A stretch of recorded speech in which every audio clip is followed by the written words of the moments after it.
So at the end of last lecture, we discussed the important observation by Amartya Sen that maybe there are no famines in today's democracies, that the large, big famines are gone, or at least that when we observe them, they are due to some really extraordinary circumstances like a war or a civil war. So there is a paper that I didn't ask you to read because it's a little long, but the title is Famine History? And it sort of concludes that it might be outside of specific circumstances. I should say that it's history that might come back because we have no idea what global warming is going to do to the productivity of agriculture. And it may or may not be sufficiently bad that it might come back. But in the short run, we may be in a situation where people are not starving to death in very large numbers like they did in West Bengal, outside of some big, serious political crisis. However, malnutrition or undernutrition is not.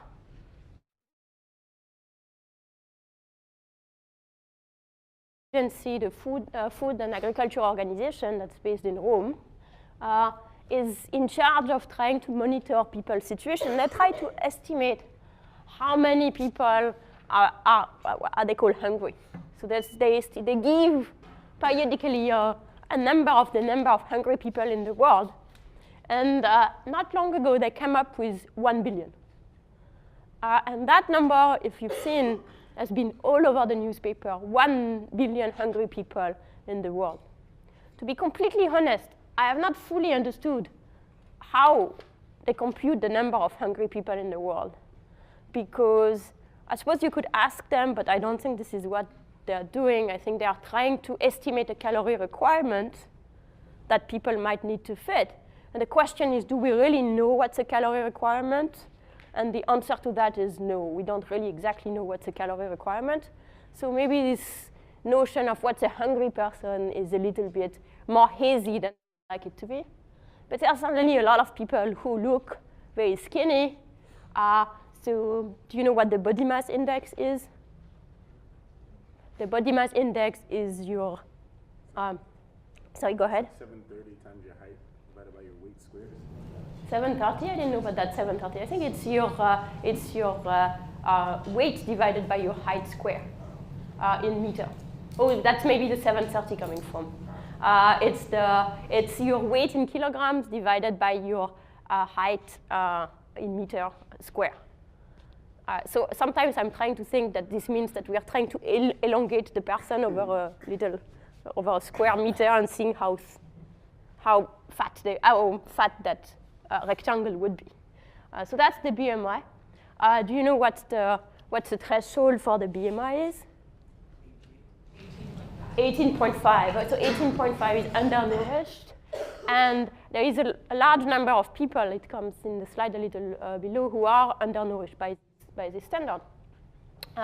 People are also, there is about 2 billion people in the world who are anemic.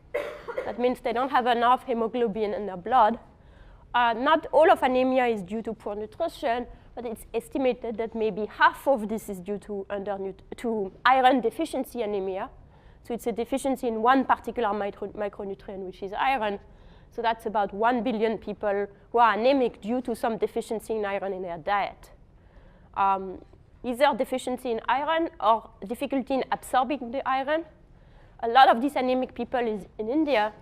And sadly, Indians combine the fact that many of them are vegetarian and that their diet is rich in rice, which is rich in phytates, which is an inhibitor for the absorption of iron, which is one reason why the rate of anemia is particularly high in India, is that on the one hand, they get less iron in their diet than other people at comparable level of calorie intake, just because those come less from meat. And on the other hand, they are less good at absorbing them due to the rice.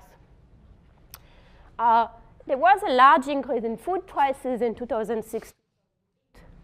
And then again, they collapsed during the crisis. and they increased again in 2010 to be almost at 2008 level. And there are two consequences of an increase in food prices on those of the poor who are net consumer of food. That is, those who produce less than they consume. Those are, for example, the urban poor. And those are, on the one hand, a large proportion of the budget of the poor, a larger proportion of the budget of the poor is spent on food. So an increase in the price of food affects the poorest more than proportionally compared to any other source of inflation. So if the source of inflation is sort of a general increase in prices, or it's driven by the price of housing, then that affects everybody the same, or that might affect the rich more. But if the inflation is, as it is today, driven by an increase in the price of food, then it affects more the people who are relying the most, of course, on food. And then, so that's the first story. That's one reason why organizations like the World Bank, the UN, the FAO are particularly worried about an increase in food prices, because that's disproportionately affecting the poor. And it's also disproportionately affecting the urban poor, which may be one of the many reasons that have led to the unrest that you observe today in the Middle East. The reason why I'm mentioning that is that in 2008, at the height of the previous increase in food prices, there were food riots in Egypt that never had achieved the kind of intensity of what we saw in the last few weeks, but were clearly and very directly prompted by the price of food. And here the whole rhetoric of the revolt was framed along political reform. But it is not implausible that part of the reason why so many people, in particular in urban centers, were willing to spending so much time outside protesting is because they were profoundly unhappy with the increase in the price of food. The second reason why we might be worried about an increase in the price of food is if we take Pak Solin's story seriously, and we are wondering that this increase in hunger is going to lead to some vicious circle. So if you read the World Bank document about, the World Bank's job in a sense is to raise money for developing countries. So part of the World Bank's communication department job is to be slightly alarmist. So we need to take everything they say with a pinch of salt. But one of the things that they would very frequently say is the price of food increase, that makes the poor poorer, that makes them more difficult for them to get enough calories, which means they can't work as hard, which means they will be plunged back into poverty. And so that's what I want to, this is the story that Pak Solin told us in our first lecture, and that's what I want to investigate with you today. Whether we have reasons to be worried about this kind of immediate vicious circle.